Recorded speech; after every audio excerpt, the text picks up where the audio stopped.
Shalom para você que acompanha o canal Moreshet Israel. Hoje nós estamos aqui para falar sobre um assunto que é um pouco denso e um pouco, vamos dizer assim, longo também.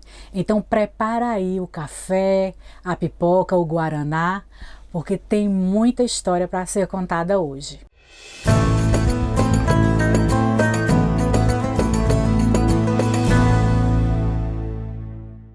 Hoje nós iremos falar sobre kibbutz. Mas o que é kibbutz? Kibbutz é uma forma de coletividade comunitária israelense.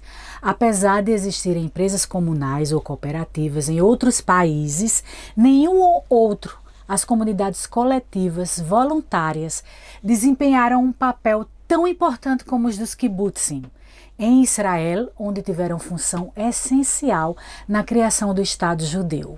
Os kibbutzim foram fundados numa altura em que a lavoura individual não era prática. Então foram forçados pela necessidade de uma vida comunal, inspirados por ideologia socialista. Os membros do kibbutz desenvolveram então um modo de vida em comunidade que atraiu o interesse de todo o mundo. Enquanto que os kibbutzim foram durante várias gerações comunidades utópicas, hoje eles são um pouco diferentes das empresas capitalistas, as quais supostamente seriam uma alternativa. Hoje, em alguns kibbutzim, há uma comunidade e são adicionalmente contratados trabalhadores que vivem fora da esfera comunitária e que recebem salários como em qualquer empresa capitalista. Mas para saber um pouco mais sobre a origem do kibbutz, a gente precisa ir na história lá atrás, antes da fundação do Estado de Israel.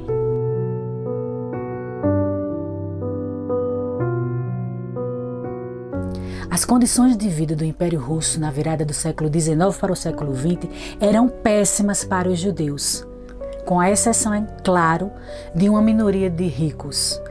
Os judeus eram obrigados a viver numa região fronteiriça chamada a região de assentamento. E mesmo dentro dessa região não podiam morar em cidades grandes e nem tampouco em vilarejos com menos de 500 habitantes. Para aqueles que se aventuravam a chegar na capital, Moscou, a polícia local estabelecia uma recompensa para a captura de um judeu com valor equivalente à da captura de 2 ladrões. A ameaça aos judeus cresceu muito após a posse do czar Alexandre III. O seu governo não só permitia, mas estimulava as agressões a seus vizinhos judeus por parte dos lavradores insatisfeitos. A repressão aos judeus era, portanto, extremamente forte na Rússia da virada do século XIX. As reações dos judeus a essas dificuldades foram variadas. Alguns optaram por envolver-se na luta pelo socialismo no país, outros decidiram emigrar para o Ocidente. Houve judeus que, mantendo-se ortodoxos, ignoraram os problemas à sua volta, enquanto outros buscavam ser assimilados pela sociedade russa. Ainda outros judeus, os de maior interesse para o nosso tema hoje, tornaram-se partidários do sionismo, cuja ideia central era construir uma nação judaica na terra em que o judaísmo nasceu, a Eretz Israel, terra de Israel. Até então, a maioria dos judeus que emigravam para a terra de Israel já tinham idade avançada, pois o desejo era morrer aqui. E quando os jovens vinham para frequentar as escolas de aprendizado da Torá ao redor de Jerusalém. Nos dois casos, o motivo da migração era religioso e não social ou político. E esses indivíduos que não se sustentavam do próprio trabalho viviam de doações de judeus de outros lugares. Isso é assim até hoje, tá? Já o movimento sionista, não obstante suas profundas raízes na história judaica, só passou a ser uma força significativa por volta da década de 1880. Nela, 15 mil famílias oriundas principalmente do sul da Rússia mudaram-se para Israel com a intenção de aqui viver e não apenas morrer, e de trabalhar com a lavoura, a agricultura, ao invés de apenas estudar. Essa primeira leva de judeus dispostos a viver uma vida normal recebeu o nome de Primeira Aliá e seus membros foram chamados de Biluim.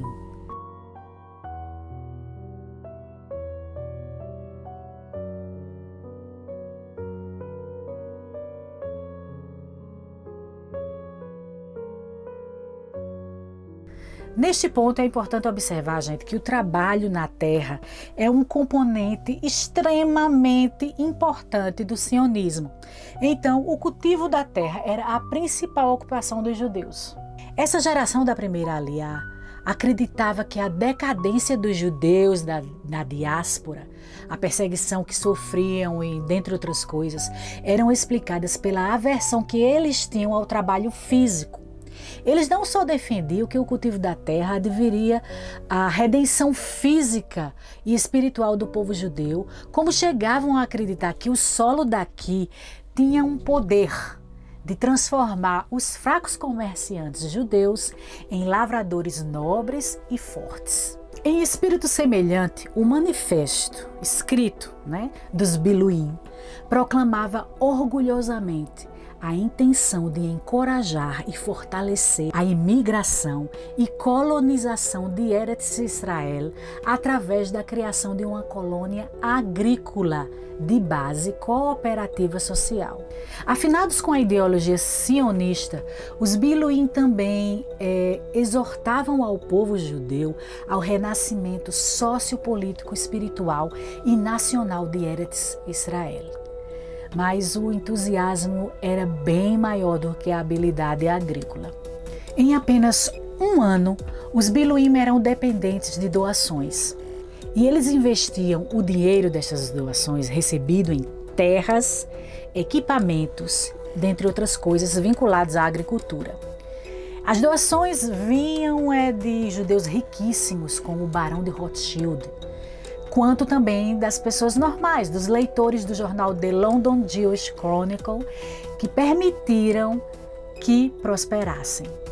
Aqui em Israel, suas cidades Rishon LeZion e Zichron Yaakov tornaram-se comunidades saudáveis e atraentes.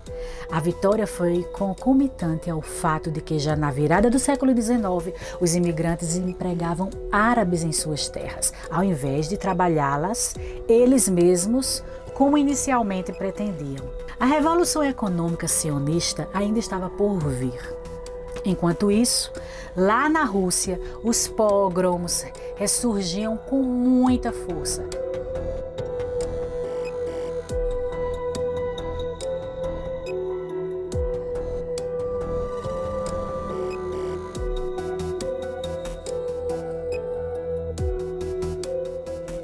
E isso inspirou a emigração de mais uma leva de judeus, onde a maioria foi para os Estados Unidos e a minoria veio para Eretz Israel.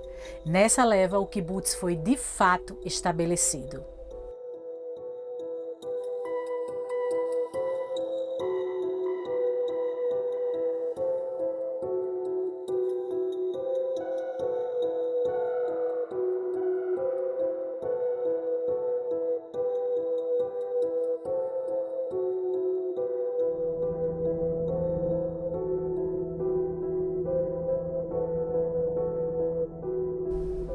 Eles chegaram e logo se dirigiram a Rishon LeZion e lá ficaram extremamente decepcionados com o que viram.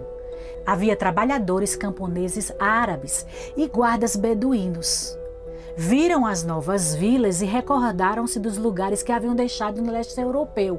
Ao invés de, no começo de uma comunidade 100% judaica, sentiram que haviam presenciado a recriação da estrutura socioeconômica judaica dos assentamentos lá na Rússia de onde haviam saído. Essa não era a ideia principal de se colonizar a terra. Judeus supervisionando os árabes trabalhadores. Não devia existir empregadores e empregados de forma alguma. Essa visão pertencia a Joseph Baratz, o fundador do primeiro kibbutz.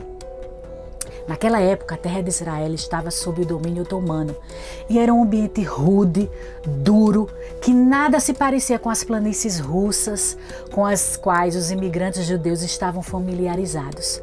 A Galileia era pantanosa, os morros rochosos. No sul do país tinha o Negev, que era o deserto. Para tornar as coisas ainda mais desafiadoras, os colonos da primeira e da segunda aliá não tinham experiência alguma com a agricultura. As condições de saneamento também eram precárias. O solo infértil, a malária era mais que um risco, era praticamente uma garantia. Juntamente com a malária também havia o tifo e a cólera. E em adição a tudo isso, a terra de Israel era um lugar sem leis. Beduínos nômades atacavam frequentemente as fazendas e as colônias, sabotavam os canais de irrigação e queimavam as colheitas. Viver em coletividade era simplesmente a maneira mais lógica para estar seguro em uma terra que não os desejava.